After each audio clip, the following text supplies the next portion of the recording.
Vaping. Time to start.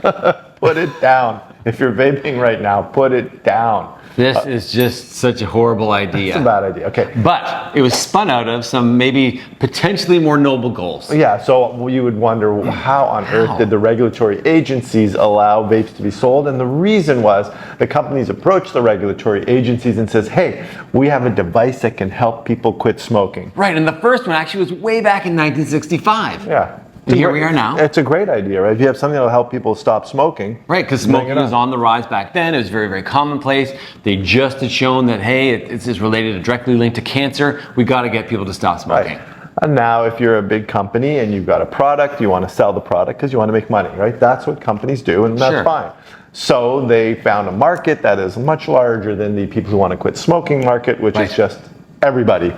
And it's no surprise that they're marketing it at younger people, younger adults, or even teens with many different flavors of a vape. And so although they came in with the regulatory agency saying, we got a device here that's going to help people quit smoking, as we transition into reality, it's sort of marketed at people as a recreational. And it's pretty new here. So it was approved in Canada and the United States in 2006, but its use has definitely been steadily on the rise. And I read a stat today that in Canada, there are actually 7,000 flavors of vapes. Vape juice. Vape juice. Okay, and it's a almost $23 billion market now. Right, 2022. Expected to rise to $390 billion. In the next 10 years. So that's not a mistake. You just heard it right. Like a 15 times increase in the next 10 years. Yeah. Despite all the news that vaping is not good for you. No, so if you think it's going away, there's no way. The train has left the station. Once you've got an industry that's that rich, it's impossible to stop it. And so why is it bad for us? What happens? How does it work? How does a vape work? The way a vape works is normally a cigarette is a combustion process where you're burning the stuff to get the smoke to inhale it into your lungs. Right. Lungs are a great way to get stuff into your body, right? Because there's such a huge surface area that whatever very vascular. You're letting stuff displace through. Like if you spread out the surface area of a lung, it's like a football field. Okay, that's how big the surface area is, and that's how you can diffuse stuff into your body. So a combustion for tobacco, normally a cigarette. Now a vape has a little coil that heats a liquid, and then vaporizes the liquid. Just sounds like a bad idea. Boiling water is hot, but steam is even hotter. What's that from? I don't know. The bamboo steamer. It is hotter. Actually, we're going to do a video on the benefits of hot saunas. I've started doing it and done a bunch of research. It's really interesting. But that's the way the bamboo steamer works. Bamboo steamer. Right? Yeah. Free set of Ginsu knives. All right. So it heats up, and now there's some newer technology in vaping where they use an ultrasonic transducer, a little ultrasonic piezoelectric thing that vibrates really fast, and that makes the little droplets vaporize. Right, okay. And before we go any further, if you have comments about vape, you use a vape, used to use a vape, know someone that uses a vape, leave a comment. Let us know what you think about vaping. Yeah, and the dangers of these new ultrasonic ones is the particles are even smaller, so they get into you even quicker. Okay. All right, so that's how a vape works. Okay. And if that doesn't dissuaded you from using it yet, this will. And the cost, if the cost doesn't, because this is very expensive for kids often that have part-time jobs or no job, it's a lot of money. Yeah. So that's the second reason. But the third reason is all the junk that's in there that you're getting into your life. And what does it cost? Like before we get to the list of the junk, what happens? Medically speaking, are there any like diseases that are unique to vaping? We like to always put a fancy acronym or a name to different diseases. So the one we've chosen for the disease that happens to your lungs is E-Valley. Yes. E-cigarette or vaping associated lung injury. E-Valley. Okay. E-V-A-L-I. Okay.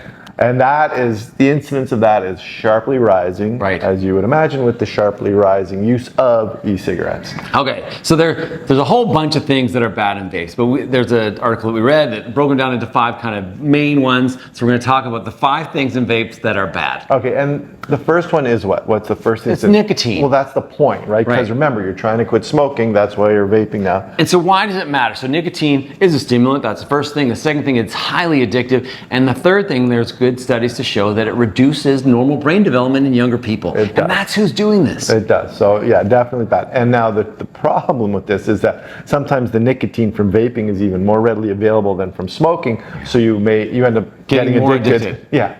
So it kind of Yeah, you're kind of shooting yourself in the foot. It's a good business plan. It's a great bad business medical plan to get you to quit smoking. Okay, so nicotine, that's one thing in it. Benzene. Yeah. Benzene is one of those chemicals that's also in the child. Benzene is like coming out of a car exhaust, right? Right, highly flammable, definitely directly linked to cancer. Not good for you. Acrolein, this is a substance that has been shown to cause permanent lung damage secondary to vaping, and this is actually a herbicide used to kill weeds. Ironically, a lot of kids are getting weed through their vape as well, right? That's something we didn't even talk about, but a lot of ways to get the cannabinoids in with your But does vape. the acrolein suppress the weed then? That's a problem, isn't it? It would be. You're robbing Peter to pay Paul. Yeah, okay. Next one, some heavy-duty carcinogens like formaldehyde, for example, acetaldehyde. Like these are used to preserve dead bodies in a morgue. Like you shouldn't be inhaling them. Yeah. And then the last one is propylene glycol. So this is more commonly found in paint solvents and antifreeze. You shouldn't be inhaling it. Yeah, that's a very common one actually in the vaping products. Yes. You need some sort of liquid there to carry all the other stuff that you're trying to get into your body. So bottom line is growing industry, growing use, definite lung damage occurs. It's seen, we've named it. We put a label because there are on so many cases. Yeah, because it's just associated with vaping that we named it. And you're getting a bunch of bad chemicals into your body through this vape. And if you're a kid, don't start because it is so highly addictive. Don't think I'm just going to try it once and then I'm going to put it down. Yeah. It's very, very addictive. It is very addictive. And if you're in an environment where there's a lot of vaping going on, you're going to have a very difficult time not vaping in that sort of environment. It's a big business. It's growing. It's not going anywhere. No. So the onus is on you not to start doing it. Don't wait for any government agencies or companies or anyone to pull it off the market to stop. You have to resist the urge to start vaping. We need someone like Nancy Reagan to say, just say no. Is that what she said? That was her campaign for the drugs. Really? It was not very effective, but anyway. If you like this video, please like and subscribe to our channel. Leave some comments. Please don't vape. And you are in charge of what you put into your lungs, and therefore you are in charge of your own health. We'll see you next time.